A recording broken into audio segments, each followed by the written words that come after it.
Mm. Ah. All Laughing right. yoga.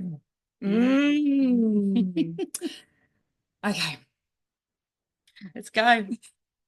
Hello, Quanta folks, and welcome to the final episode. Oh, we calling it the final Mm. episode? It is the final episode of season 2 of Faark the Shoulds and Alchemising Education. I am Jodi Mm. from QuantiMama. Yeah, and I'm Kerri from QuantiMama. Yeah, you are. I am So rocking good. it.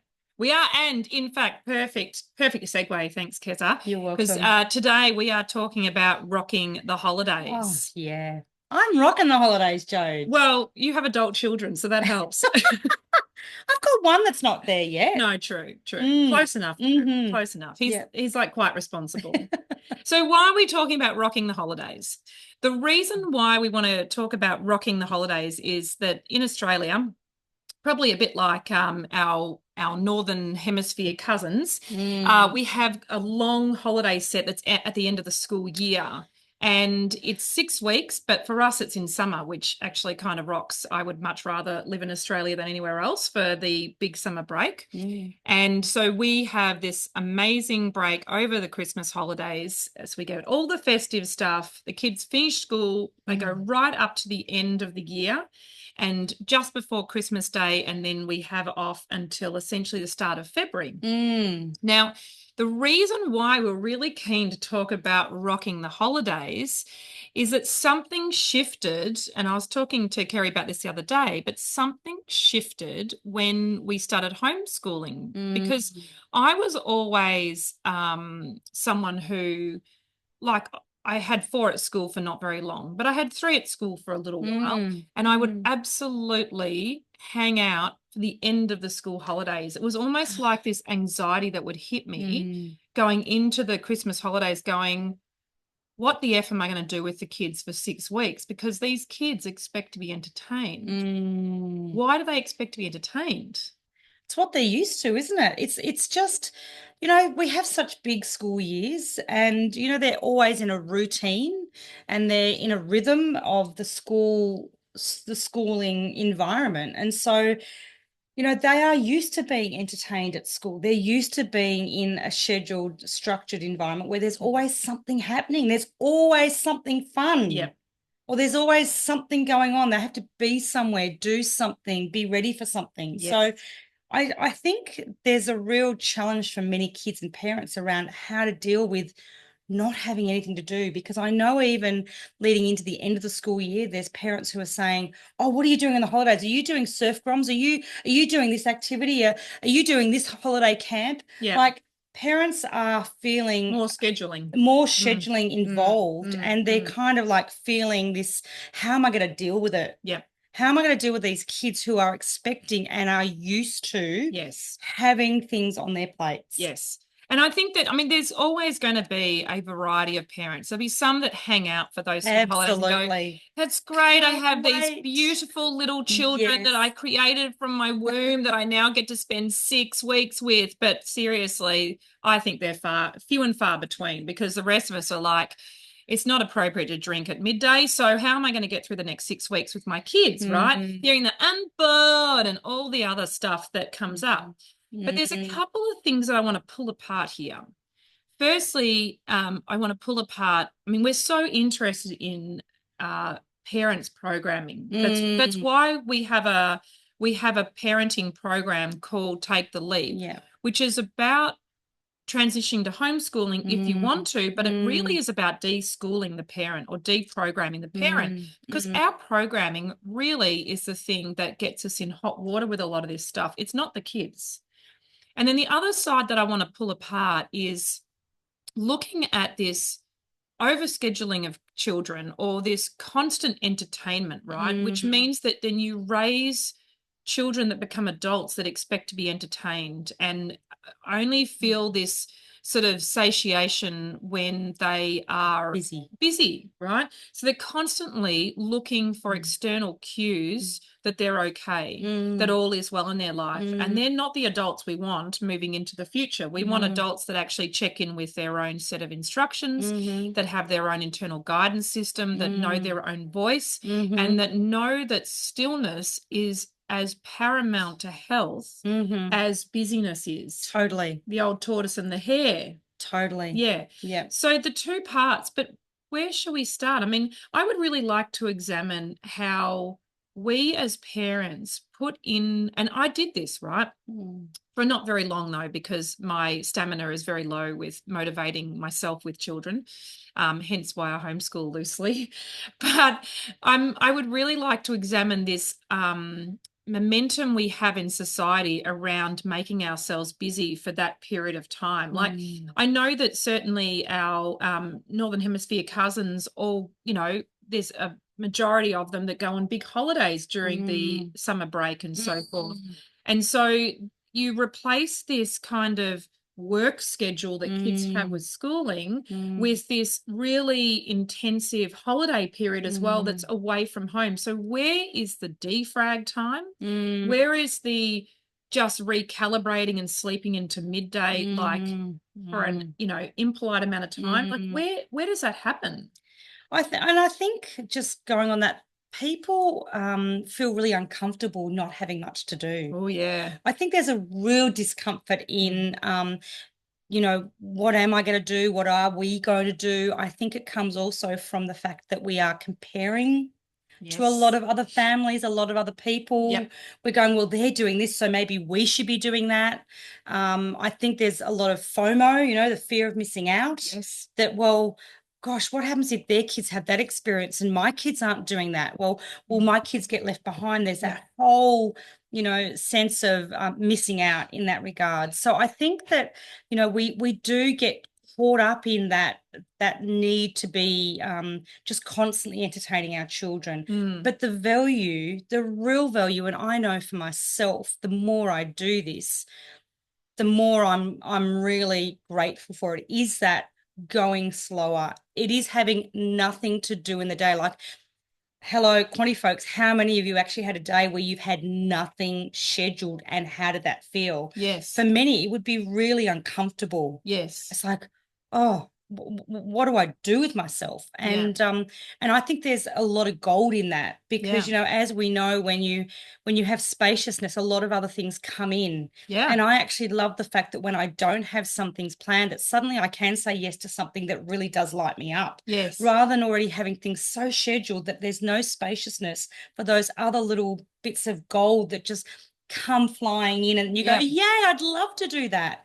Because often we make these decisions in the moment well ahead of time. Yes. Well, you got to save money where you can. Yeah, so, you know. do them in advance. You might be working, so you're having to schedule your children through those holiday periods. And then you're kind of going, the kids don't feel like it. Like, then they get to the point where they go, I don't want to do that. And you go, but I've spent money on that, and I've got to go to work, or we've made a commitment to those people, or we've made a commitment to that program. Well, and it feeds into this whole thing of you've got ungrateful children because they don't appreciate the effort you've made, the money you've invested, the work that you've done that then pays for that holiday. And the kids are like, hang on, I never got consulted on that. And that me not wanting to do that doesn't mean that I don't value those things, but it's so loaded. And we do that as parents. We do that. And I wonder how often we're actually checking in with the kids to say to them, hey, what do you want to do these holidays? What does a holiday look like to you? Do you want to stay at home, or do you want to go out on some adventures? Do they want to be day trips? Does it need to be,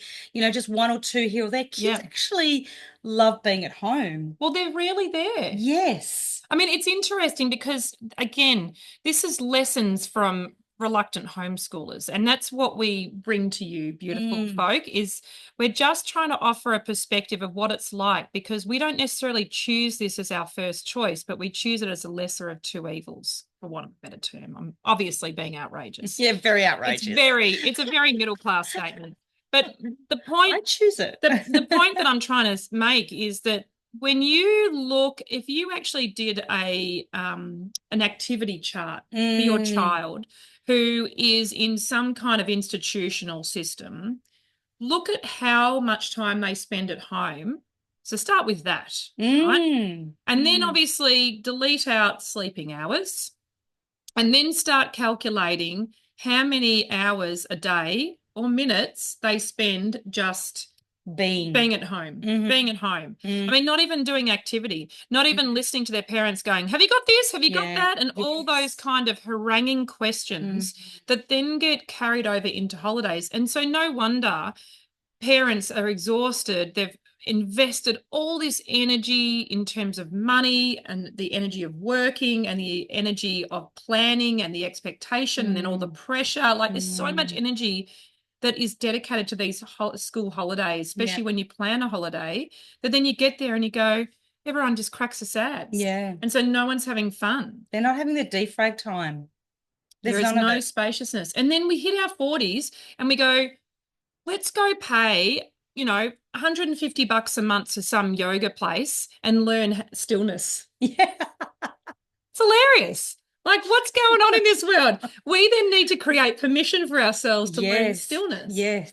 Yes. So one of the things of gold that we have got out of choosing to homeschool or to jump out of the mainstream institution is that the kids are home. So they get then a far more balanced, or we'll call it harmonious, rhythm of downtime, of creativity, of scheduled stuff. And everything just feels like you've taken the pressure off, which is really nice. And there are still moments of squeeze. There's still moments of pressure, but it's far less like it virtually, Well, we don't actually even realize it's holiday time, do we? No, not at all. Because it kind of feels like we're in that frequency the whole year round. Yes, that's right. Because we even forget that, it's school holidays. I mean, the only thing is that we might notice that one or two of their activities changes a little bit. Yep. But nothing severe, nothing dramatic. It's actually a really even flow throughout the year. That's right. And so you're not sort of dragging your feet to the end of the line, just trying to make it to Christmas in exhaustion, and then having to try and feel like you're ready to be there and available for your kids in the school holidays. Yes, that's right. We just don't have that because I think they're a bit more self-sufficient. They're really comfortable. Sometimes I think too comfortable with downtime. Yeah. But I love that because they won't be going and paying someone money in 30 years' time or 20 years' time on how to actually relax. Yes, that's right. Yep, they've learned They're that. life skills. It's a life skill that enhances our well-being. Yeah. And they don't second guess that. They don't even question it. It's just part of who they are. Well, I mean, I always look at this and I say our kids are smarter than what we are, and I was telling you, I don't know, I mentioned it last night or something. We talk often. She's like my wife, but when the other half's that's at work. right, when the other half. But literally, I was saying to Keza that I had such a crazy busy. I could feel my adrenals were just on fire all the time, just this kind of energy leading up to Christmas because of the part-time work that I do. This is our busiest time. Yes. That I would have snatches of time at home and I would fill it up with activity. Like I was, building stuff. And McGill had to come home and go, would you promise me to stop building stuff? Because I just would like you to, because he could see I was just stretching myself. And so being one of the hardest things I think as this sort of reformed adrenaline junkie, and I'm not saying I'm reformed yet, I mean, I'm a work in progress, but one of the things is catching yourself when you are still giving into that addiction, and it is an addiction. It is, definitely. That need of busyness is an absolute addiction because we fool ourselves into thinking that doing equates with being. Yes. But there's no connection to the higher self in that moment. It literally is ticking material things off on a list. So what I encourage you to do is look around your life and look at where you get those moments where you start that habit of addiction again, and you find that, and so how you then break out of that. And just thinking about what that's teaching our kids. Oh, like what absolutely. monkey see, monkey do, right? Correct. So if we are doing that, they think that that's how we have to exist. Like yesterday afternoon, I actually, after doing a little bit of work, I actually sat down and fell asleep on the couch. I love that. Oh my God, it was like crazy. And my kids would have seen me sitting there snoring, like, or whatever I was doing, mouth wide open. But I think that's really important for them to see us doing that. Yeah.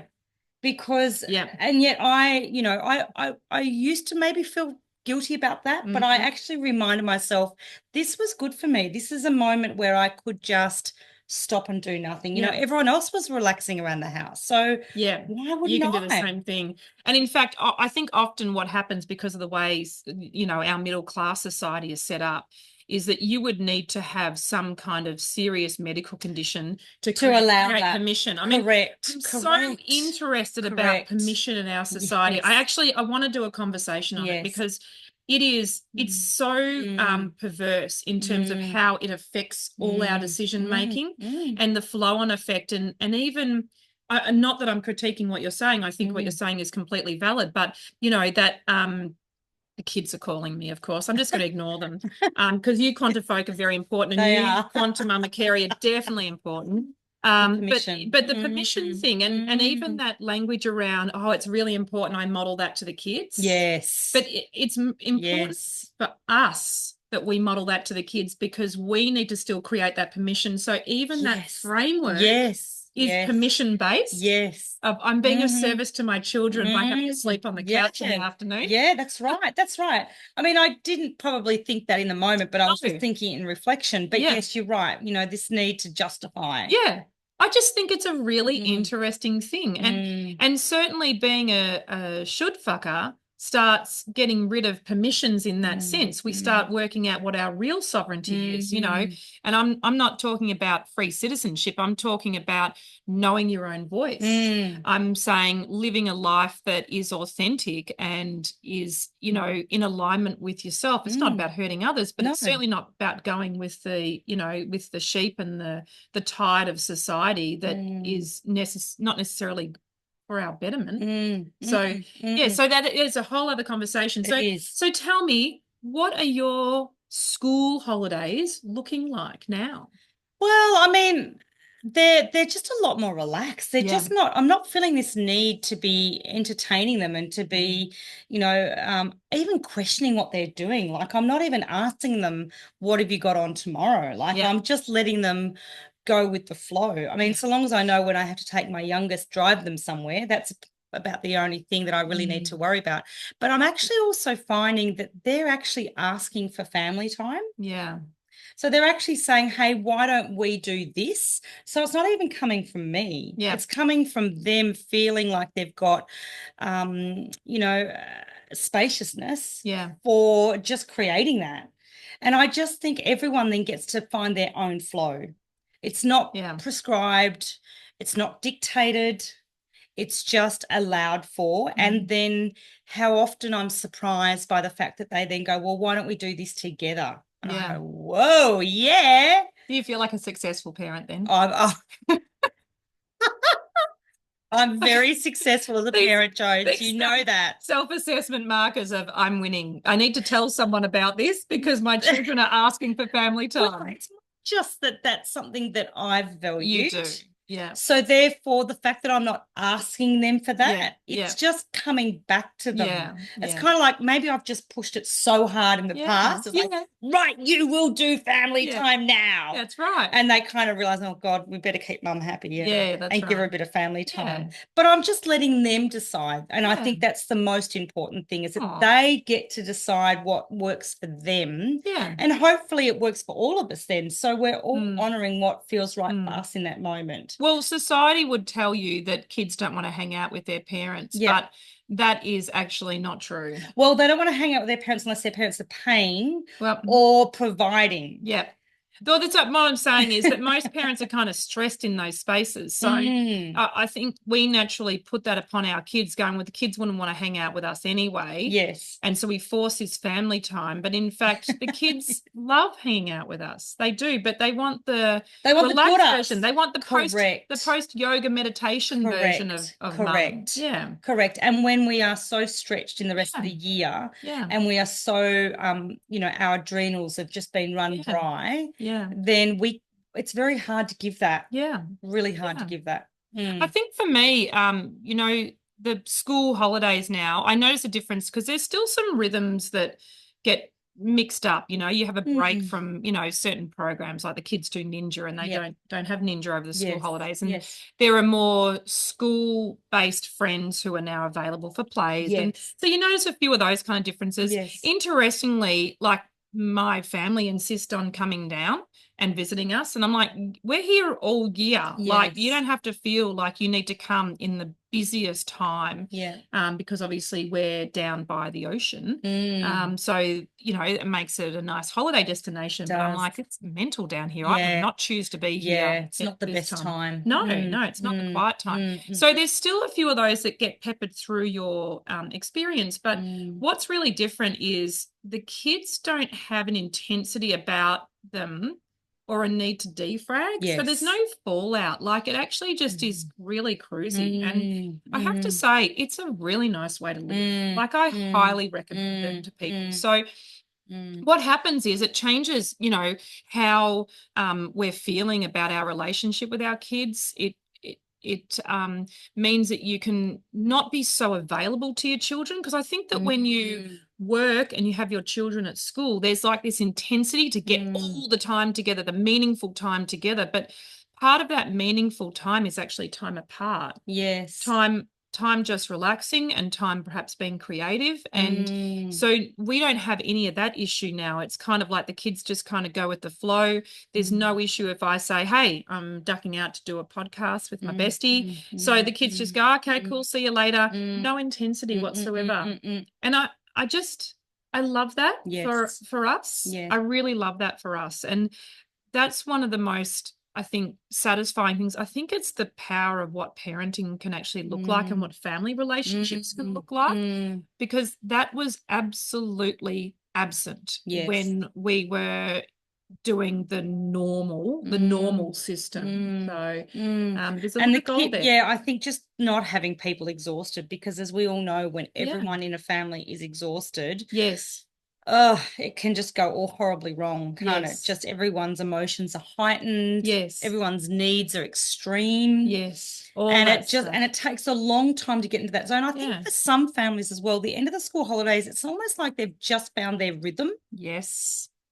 Absolutely. And then they have to go back into the school year again, because it takes time. It does. It takes a lot of time for that sort of defragging to happen. And a rebuilding of trust. I mean, I've said this before. This is all part of what we talk about in Take the Leap, is reestablishing a trust in various things. Now, that one's about learning, but this is actually about having downtime as a family too. So creating that I guess more permission, but permission to allow for the trust to rebuild, that it's all okay to be together and it won't be so intense, because kids, I think, by and large, are fatigued by the intensity of life. And it doesn't need to be like this. All the expectations that we set on them, because that's our programming, isn't it? I want to wrap up, because one of our new favorite things is to do a little bit of laughing yoga. Now, laughing yoga is to take a statement that really is, makes no sense, or it's upsetting or whatever, and to change the energy.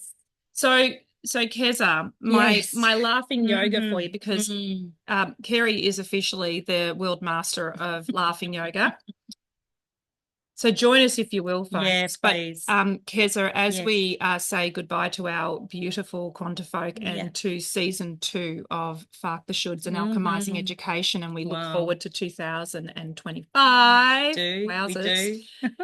Can I just say that one of the most helpful and beneficial things about the Christmas school holidays is that the kids get 6 weeks of holidays, and parents who are working full time get a total of 4 weeks for the entire year. And somehow that's meant to help.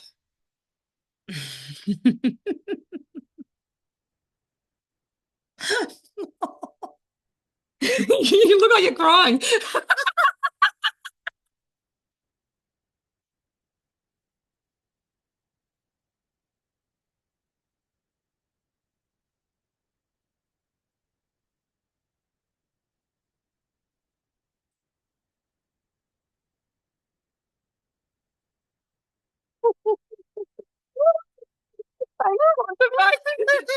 We'll see you next season.